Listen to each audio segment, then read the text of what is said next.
High Raunak, কেমন আছেন আপনি? আমি ভালো আছি। ম্যাম আপনি জানেন আপনি আমাকে ডিভাইডেড যে ফর্মুলাটা শিখিয়েছিলেন কলেজে শুধু ওটা আমিই করেছিলাম, আর কেউ করতে পারেনি। কি ব্যাপার? হ্যাঁ,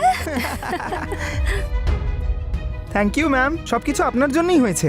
আচ্ছা ম্যাম ঠিক আছে, যদি আমার কোনো রকম ডাউট থাকে তবে বিকেলবেলা এসে আপনাকে একটা ফোন করব। নমস্কার, আমি রানী চ্যাটার্জি। আপনাদেরকে আরও একবার স্বাগত জানাচ্ছি ক্রাইম চক্রের একটা নতুন এপিসোডে, একটা নতুন ঘটনার সঙ্গে। মানুষের মনে বাড়তে থাকা হিংসা অনেকবার তাকে দিয়ে এমন কাজকর্ম করাতে বাধ্য করে যার ফলে মনুষ্যত্ব শেষ হয়ে যায়।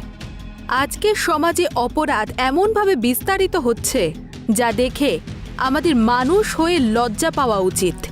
এ কেমন সমাজের দিকে আমরা এগিয়ে চলেছি? আজ আমরা আপনাদের অপরাধের একটা সত্যি ঘটনা অবলম্বনে ঘটনার নাট্য রূপান্তরের মাধ্যমে সমাজে ছড়িয়ে পড়া অপরাধের সঙ্গে পরিচয় করাবো।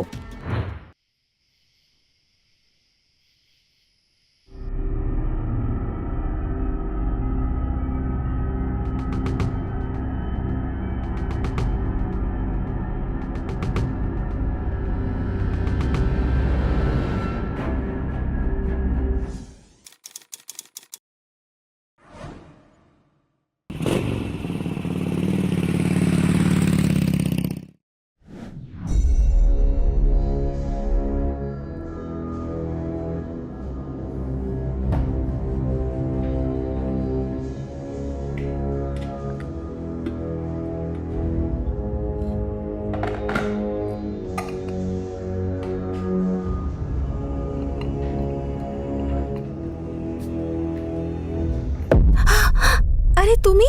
ভয় পেয়ে গিয়েছিলাম তো। আরে কি করছো? ছাড়ো।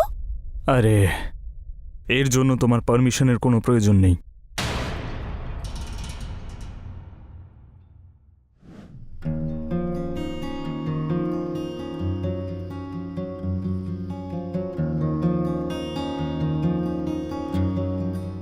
আহা হা হা, কি দারুণ গন্ধ আসছে। পিঙ্কুকে দিয়ে এলে দিদার বাড়িতে? হ্যাঁ, ওকে দিয়ে এসেছি। তুমি তো জানোই, যখনই স্কুলে 3-4 দিন ছুটি থাকে ও জেদ করে দিদার বাড়িতে যাব, দিদার বাড়িতে আমাকে দিয়ে এসো। আর ওখানে গেলেই ও খুব ভালো থাকে। এটা তো একদম ঠিক বলেছো তুমি। রনক, রনক, আরে তাড়াতাড়ি খেতে আয়। আরে ও তো বাড়িতে নেই, আর ওকে ফোনেও পাচ্ছি না। কোথায় গেছে? বললো যে কিছুক্ষণের মধ্যে চলে আসবে। এখন তো অনেক দেরি হয়ে গেছে, 9:30 বেজে গেল। এবার আমার খুব টেনশন হচ্ছে। টেনশন করো না, হয়তো কোনো বন্ধুর বাড়িতে গেছে। আমি এখনই ফোন করে দেখছি।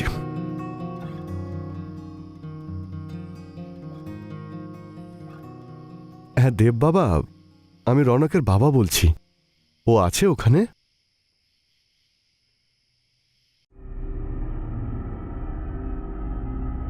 কিছু জানতে পারলে? এরকম তো ও কখনোই করে না। না, ওর কোনো বন্ধুর বাড়িতেই যায়নি। তুমি চিন্তা করো না, ও চলে আসবে। আমার খুব টেনশন হচ্ছে, ও আবার কোনো বিপদে যেন না পড়ে। প্লিজ প্লিজ তুমি কিছু করো, প্লিজ কিছু করো, প্লিজ প্লিজ প্লিজ কিছু করো।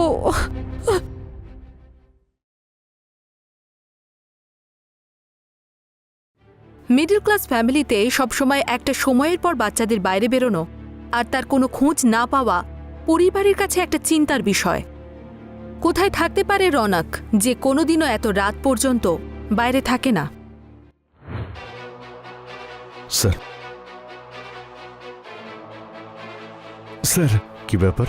স্যার মিসিং কমপ্লেন লেখাতে এসেছি। প্লিজ আসুন, বসুন।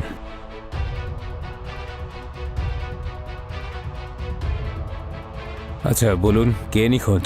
আমার ছেলে রনক আজ সন্ধ্যাবেলা বাড়ি থেকে বেরিয়েছে, এখনো বাড়ি ফেরেনি। কত বছর বয়স আপনার ছেলের? মাত্র 17 বছর বয়স। চলে আসবে, হয়তো কোনো বন্ধুর বাড়িতে গেছে। আসলে আমরা 48 ঘন্টা না কাটলে কারো মিসিং কমপ্লেন তো নিতে পারি না। কিন্তু স্যার আজ পর্যন্ত তো এরকম হয়নি। ও যখনই লেট করতো আমাদের ফোন করে আগেই জানিয়ে দিত। আর আজকে তো আমার ছেলেকে ফোনেও পাচ্ছি না। স্যার প্লিজ কিছু করুন স্যার। ঠিক আছে ঠিক আছে, আপনাদের কাছে রৌনকের কোনো ছবি আছে? হ্যাঁ হ্যাঁ আছে স্যার।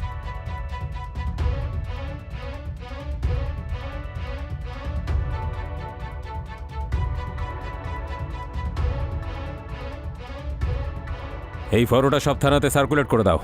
স্যার আপনারা চিন্তা করবেন না, আমরা ওকে ঠিক খুঁজে বের করব। আচ্ছা ধন্যবাদ স্যার, ধন্যবাদ ধন্যবাদ।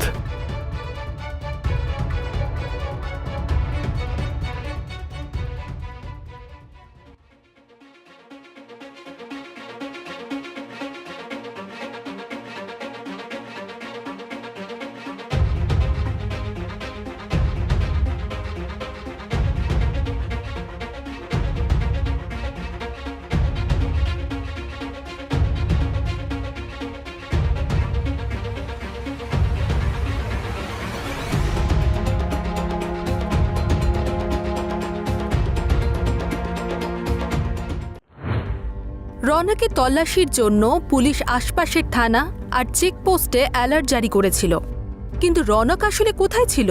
হঠাৎ করে রৌনকের এভাবে গায়েব হয়ে যাওয়া, এটা কি কোনো অপরাধের দিকে ইশারা করছে? এই কেসে নতুন মোড় তখনই এলো যখন কিডন্যাপারের কাছ থেকে একটা চিঠি রৌনকের বাড়ির লোকের হাতে পৌঁছয়।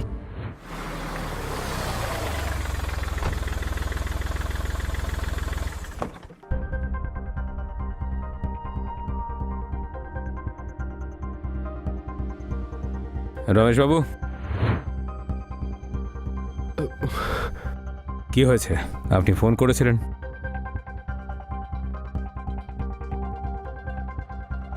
তোমাদের ছেলে রৌনক আমাদের কাছে বন্দি। যদি ওকে জ্যান্ত দেখতে চাও তো তাহলে 20 লাখ টাকা রেডি রেখো, আর পরের চিঠির জন্য অপেক্ষা করো। আর যদি পুলিশকে খবর দেওয়ার চেষ্টা করো তাহলে আল্লাহ কসম তোমার ছেলের লাশ পাবে তুমি। আল্লাহ হাফিজ। ইন্সপেক্টর স্যার, আমার খুব ভয় করছে। আমার ছেলে কি অবস্থায় আছে, কোথায় আছে? দেখুন ম্যাডাম, আপনি ভয় পাবেন না, আমরা একটু জিজ্ঞাসাবাদ করতে চাই আপনাকে। প্লিজ একটু কোঅপারেট করবেন। আপনাদের সঙ্গে কারোর কোনো শত্রুতা বা ঝামেলা আছে? স্যার আমরা তো সরল সোজা মানুষ, ছোট্ট একটা পরিবার। আমার স্ত্রী রশনি আর আমার 2 ছেলে, বড়টা রনক আর ছোটটা পিঙ্কু। এই হলো আমাদের ছোট্ট একটা পরিবার। আমাদের সঙ্গে কারোর কোনো ঝামেলা কেন থাকবে, আর কি শত্রুতা থাকবে? কাউকে সন্দেহ হয় আপনাদের? মানে এই রনকের কিডন্যাপিং হওয়ার আগে কি এইরকম কিছু হয়েছিল যা থেকে আমরা কোনো সূত্র পাই? না স্যার, সেরকম তো কিছুই হয়নি। আচ্ছা, রৌনকের ঘর কোনটা? এই সিঁড়ির কাছে প্রথম ঘরটা। আমাদের রৌনকের ঘর তল্লাশি করতে হবে, যদি কোনো সূত্র পাওয়া যায় যার থেকে বোঝা যায় যে এসবের পেছনে কে আছে। রমেশবাবু, এই লেটার যেই লিখে থাকুক না কেন, দেখে মনে হচ্ছে ও যে ভাষায় কথা বলে সেটা হলো উর্দু। আপনার চেনা পরিচিতের মধ্যে কেউ এমন আছে যে মুসলিম? না স্যার, তেমন তো কেউ নেই। আপনাদের বাড়িতে কারা কারা যাতায়াত করেন? আমরা 2জন ছাড়া আমাদের বাড়ির মেড আর মধু, যে আমাদের বাচ্চার টিউশন টিচার। একটা কাজ করো স্যার। কনস্টেবলের সঙ্গে যাও, মেয়েটকে জিজ্ঞাসাবাদ করো আর মধুকে থানায় ডাকো। স্যার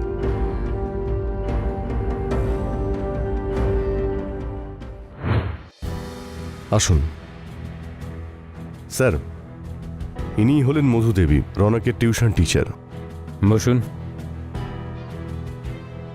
স্যার, আমি রৌনকের টিউশন টিচার আগে ছিলাম, এখন আমি ওর ছোট ভাই পিঙ্কুকে পড়াই।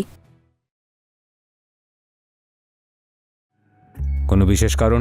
স্যার, বিশেষ কারণ তো কিছু নেই, ও এখন হায়ার ক্লাসে চলে গেছে আর আমি 10 অবধি বাচ্চাদের পড়াই। আপনি তো নিশ্চয়ই জানেন রনক কিডন্যাপ হয়েছে, সেই জন্যই আপনাকে এখানে ডেকেছি। হ্যাঁ স্যার, আমি জানি, আর আমার খুব টেনশনও হচ্ছে যে রৌনক কি অবস্থায় আছে। মধুদেবী, রৌনক কি কখনো আপনার সঙ্গে কিছু শেয়ার করেছে যে ও কোনো প্রবলেমে আছে? বা আপনার কি মনে হয় যে রৌনকের কিডন্যাপিং এর পেছনে কার হাত থাকতে পারে? কারণ আপনি তো ওর বাড়িতে প্রায় যাওয়া আসা করতেন। হ্যাঁ স্যার, যাতায়াত তো লেগেই থাকে, কারণ সপ্তাহে 5 দিন আমি ওর ভাইকে পড়াই, আর আগে আমি ওকেও পড়াতাম, তাই অনেক বছর ধরেই যাতায়াত আছে স্যার। কিন্তু রৌনক আমার সাথে কোনো কিছু শেয়ার করেনি, আর এমনিতে ও খুব ভালো ছেলে স্যার, না কারোর সাথে ঝগড়াঝাটি হয়, না কোনো প্রবলেম। রনকের কোনো মুসলিম বন্ধু বা সেরকম কেউ ছিল? দেখুন, যদি আপনি কিছু জানেন তাহলে আমাদের প্লিজ বলুন। এটা রৌনকের জীবন মৃত্যুর প্রশ্ন। স্যার রমেশবাবু আর রশ্মি দেবীর একটা বন্ধু আছে, ও মুসলিম, আর ওর আগে খুব যাতায়াত ছিল। আগে মানে? স্যার আগে মানে এই মুহূর্তে ওদের মধ্যে কিছু প্রবলেম চলছে, কারণ রমেশবাবুর ওর বাড়িতে আসা রশ্মি দেবীর সঙ্গে কথা বলাটা পছন্দ নয়। আচ্ছা, এদের নামটাম কিছু জানেন? স্যার নামটা তো আমার মনে নেই। আর হ্যাঁ, আরেকটা জিনিস স্যার, রশ্মি দেবীর যে মেয়েট আছে ও মুসলিম স্যার। ঠিক আছে, আপনি যান। যদি কিছু দরকার পড়ে তাহলে আপনার সঙ্গে কন্ট্যাক্ট করব। ঠিক আছে স্যার, থ্যাংক ইউ। এই মেয়েদের ব্যাপারে কিছু খবর পাওয়া গেল? এখনো অবধি না স্যার। তাহলে রমেশবাবু আর রশ্মি দেবীর কমন ফ্রেন্ডের ব্যাপারে খোঁজ নাও। স্যার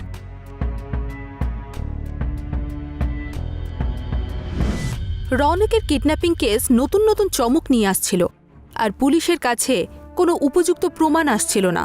প্রত্যেক দিক থেকে আসা বিভিন্ন তথ্য আলাদা আলাদা মানুষের দিকে ইশারা করছিল, কিন্তু কোনো অ্যাঙ্গেল থেকেই রৌনককে সুস্থভাবে বাড়ি ফিরিয়ে নেওয়ার রাস্তা পাওয়া যাচ্ছিল না। স্যার স্যার এই সিসিটিভি ফুটেজ দেখুন। রৌনক আনন্দনগরের পার্কের সামনে দিয়ে যাচ্ছে।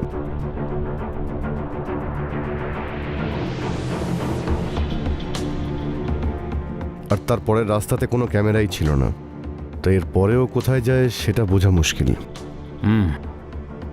আর রশ্মি দেবীর মেয়েদের ব্যাপারে কিছু খবর পেয়েছো? ওর বাড়িতে তালা দেওয়া স্যার, ও পালিয়েছে। আরও একটা কথা স্যার, রৌনকের কিডন্যাপিংয়ের আগেই মেয়েড ওদের বাড়ি থেকে ছুটি নিয়েছিল। হতে পারে যে কিডন্যাপিং এর প্ল্যানিং এর জন্যই ও ছুটি নিয়েছে। হতে পারে স্যার। এই রৌনকের ফোন লোকেশন ট্রেস হয়েছে? হ্যাঁ স্যার, ওই আনন্দনগরের পরে গিয়ে রৌনকের ফোনটা অফ হয়ে যায়। একটা কাজ করো, আনন্দনগরে যাওয়ার যতগুলো রাস্তা আছে সবগুলোর সিসিটিভি ফুটেজ বের করো। আমি রোশনবাবু আর রশ্মি দেবীর কমন ফ্রেন্ডের ব্যাপারে খোঁজ নিচ্ছি। ঠিক আছে স্যার। আসলে কি এমন বিষয় ছিল যেটা রমেশবাবু আর রশ্মি দেবী লুকোচ্ছিলেন? নিজের ছেলের জীবন সংশয়ে থাকা সত্ত্বেও ওরা নিজের কমন ফ্রেন্ডের ব্যাপারে পুলিশকে কোনো তথ্যই দেয়নি। আর রশ্মি দেবীর মেয়েটি বা কোথায় ছিল? এই সব বিষয় কি একসঙ্গে সম্পর্কিত ছিল? জানি না আমার ছেলের অনেক কি অবস্থায় আছে। টাকা দিয়ে তুমি ওকে কেন ফিরিয়ে আনছো না? আরে কিন্তু আমি রৌনককে ফিরিয়ে আনবোটা কি করে? ওই চিঠির পরে কিডন্যাপার না ফোন করেছে আর না অন্য কোনো চিঠি পাঠিয়েছে। যা ইচ্ছে করো, তুমি রৌনককে নিয়ে এসো। ওকে ছাড়া আমি বাঁচতে পারবো না। কিছু একটা করো।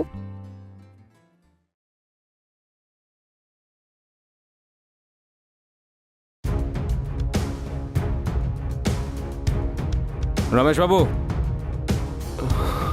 আরে ইন্সপেক্টর, আপনি আমার ছেলের খোঁজ পেয়েছেন? ইনভেস্টিগেশন চলছে। আমি আপনাদের দুজনের কাছে কিছু জানতে চাই। আমি খবর পেয়েছি যে আপনাদের দুজনের কিছু কমন ফ্রেন্ডও ছিল, যারা খুব আসা যাওয়াও করতো আপনার বাড়িতে। কে স্যার? সে তো আপনি আমাদের বলবেন। যার ঘরে আসা যাওয়ার কারণে আর রশ্মি দেবীর দেখা করাতে আপনার খুব অসুবিধাই হতো। তেমন তো কেউ নেই স্যার। আর এই কথাটা আপনাকে কে বলেছে? মধু বলেছে। কিন্তু মধু ম্যাডাম এরকম কেন বললেন? সেটাই তো খোঁজ নিতে চাইছি, যে ও মিথ্যে বলছে না আপনারা দুজন। স্যার, আমাদের ছেলে বিপদে রয়েছে আর আপনারা আমাদেরকেই সন্দেহ করছেন। দেখুন, জিজ্ঞাসাবাদ করা আমাদের কাজ, আর অপরাধের মুখের ওপরে তো আর লেখা থাকে না যে সে অপরাধ করেছে নাকি করেনি। স্যার আমরা সত্যি বলছি, আমাদের এরকম কোনো ফ্রেন্ড নেই যার বিষয়ে মধু ম্যাডাম বলেছেন। ঠিক আছে, আমরা তো খোঁজ নিয়েই নেব।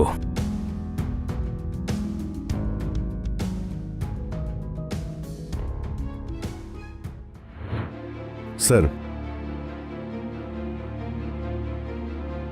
এই দেখুন স্যার, আনন্দনগরের পরের ফুটেজ।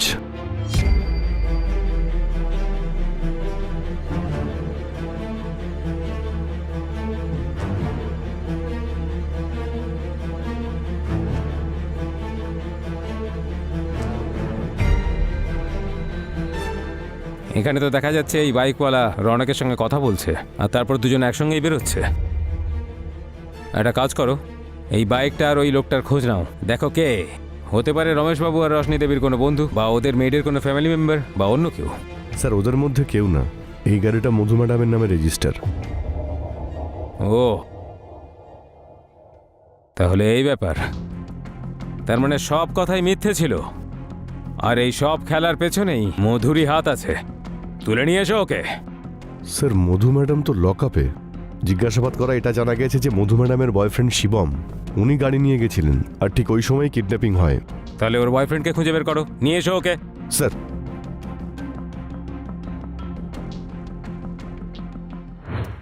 রনক কিডন্যাপিং কেসে হঠাৎ করে একটা নতুন মোড় এলো। আসলে মধু, যে একজন টিচার, সে পুলিশের কাছে গিয়ে কেন মিথ্যে কথা বলেছিল? আর রনক কোথায়? এই কিডন্যাপিং এর পিছনে আসল কারণটা কি? পুলিশ এই সব প্রশ্নের উত্তর খুঁজতে গিয়ে মধুর বয়ফ্রেন্ড শিবমকে খুঁজতে লাগলো, আর খুব তাড়াতাড়ি ও পুলিশের হাতে ধরা পড়ল। কোথায় রৌনক? বল। মেরে ফেলেছি আমি ওকে। কি মেরে ফেলেছিস? হ্যাঁ, যেদিন আমি ওকে কিডন্যাপ করে এনেছিলাম সেই রাতেই আমি ওকে মেরে ফেলেছিলাম। যদি তুই ওকে কিডন্যাপ টাকার জন্যই করে থাকিস তাহলে মারলি কেন? কে বলেছে যে আমি ওকে টাকার জন্য কিডন্যাপ করেছিলাম? আমি ওকে ঘৃণা করতাম। আমার মধুর পিছন পেছন ঘুরে বেড়াতো, ওর সঙ্গে ঘনিষ্ঠ হওয়ার চেষ্টা করতো।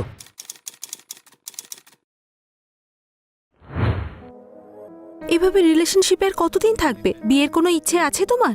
বিয়ের জন্য টাকার প্রয়োজন, আর টাকা এই মুহূর্তে আমাদের কাছে নেই। একবার টাকা জোগাড় করে নিই, তারপর আমরা বিয়েও করে নেব। আরে কিন্তু হ্যালো ম্যাম, হাই রনক, কেমন আছেন আপনি? আমি ভালো আছি। ম্যাম আপনি জানেন, আপনি আমাকে ডিভাইডেড যে ফর্মুলাটা শিখিয়েছিলেন কলেজে, শুধু ওটা আমিই করেছিলাম, আর কেউ করতে পারেনি। কি ব্যাপার? হ্যাঁ,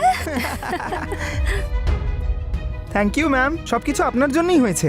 আচ্ছা ম্যাম ঠিক আছে, যদি আমার কোনো রকম ডাউট থাকে তবে বিকেলবেলা এসে আপনাকে একটা ফোন করব, চলবে তো? হ্যাঁ নিশ্চয়ই, চলে এসো। Okay ma'am, bye. Bye. Thank you. কি ছিল এসব? কি ছিল মানে? মানে তুমি ওকে হাক কেন করলে?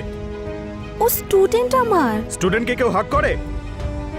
একটু বেশি ইনসিকিউর হচ্ছ না? Whatever you think, I don't like it. সারাক্ষণ শুধু ও আমার মধুর আগে পিছনে ঘুরে বেড়াতো, ওর পিছনেই পড়ে থাকতো, ওর সঙ্গে অত ঘনিষ্ঠ হয়ে কথা বলতো। আমার এইসব একদম ভালো লাগতো না। তুই মনের ভেতরের এই নোংরামির কারণে একটা নিরীহ বাচ্চাকে মেরে ফেললি। রনকের বডি কোথায়? ওকে খুন করলি কি করে?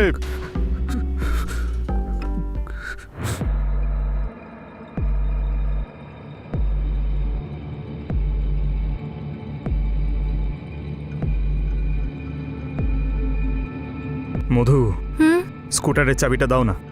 স্কুটারের চাবি কেন? আরে আমাদের বিয়ের জন্য কিছু টাকা জোগাড় করতে হবে। কিন্তু এখন হ্যাঁ, কিছু কাজ আছে, পরে বলছি, এখন চাবিটা দাও। হলে রাখা আছে।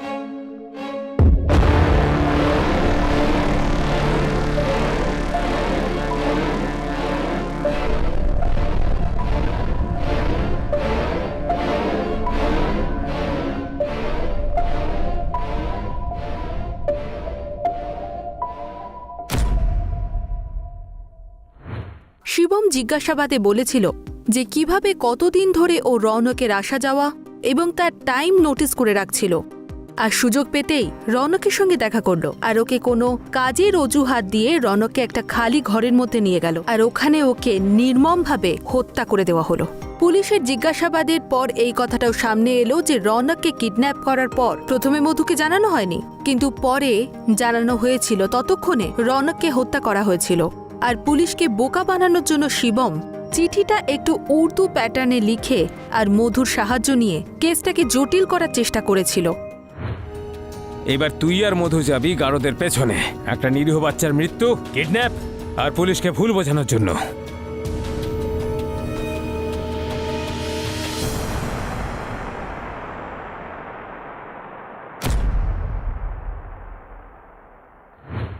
তো এই ঘটনায় আপনারা দেখতে পেলেন কিভাবে একটা হিংসাত্মক মনোভাব এত বড় অপরাধের রূপ নিল।